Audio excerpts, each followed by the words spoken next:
Ušli ste u sobu i zaboravili ste zašto. Reč vam je na vrhu jezika, ali jednostavno neće da izađe. Taj osjećaj nije samo neprijatan, on je zastrašujući. Većina ljudi u 50-im odmah pomisli na demenciju. Ali želim da vas umirim. Vaš mozak najčešće nije bolestan, on je samo na rezervi. Danas ćemo naučiti kako da nahranite svoje nerve i vratite tu britku oštrinu koju ste imali pre 10 godina.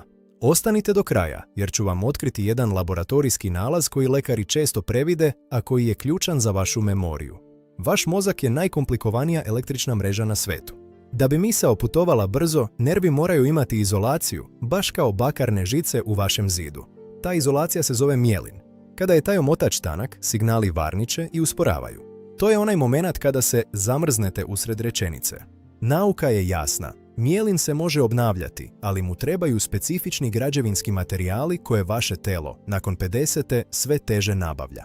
Prvi čuvar vašeg pamćenja je vitamin B12. On je direktno zadužen za krpljenje te izolacije na nervima. Ali evo u čemu je naučna zamka. Čak i ako jedete meso i jaja, vaš mozak može biti u deficitu. Zašto? Zato što sa godinama vaš želudac proizvodi manje kiseline i ne može da otključa B12 iz hrane. Naučna činjenica. Studije su pokazale da niske vrednosti B12 direktno dovode do smanjenja moždane mase, odnosno atrofije.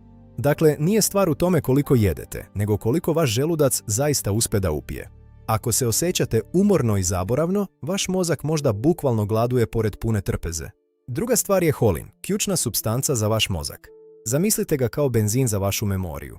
On je sirovina za acetilholin, glavni glasnik koji prenosi informacije s jedne strane mozga na drugu.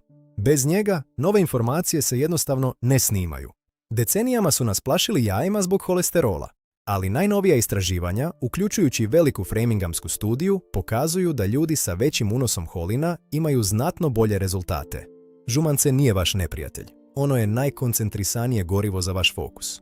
Bez holina, vaš mozak pokušava da vozi auto bez benzina. Slušajte me pažljivo. Nemojte kupovati suplemente na svoju ruku. Visoke doze bilo čega mogu zamaskirati druge probleme. Prvi korak je uvek laboratorija. Idite i proverite dve stvari. Nivo vitamina B12 i, što je još važnije, nivo homocisteina. Homocistein je naučni marker smeća u vašoj krvi. Ako je on visok, to znači da vaš mozak ne dobija dovoljno B vitamina i da su vaši krvni sudovi i nervi pod upalom. To je onaj parametar koji vam niko ne kaže, a koji vam spasava bistrinu uma. Razgovarajte sa lekarom o svom varenju, jer zdrav mozak počinje u zdravom želucu. Zaboravljanje imena nije presuda, to je signal vašeg tela da mu treba pomoć.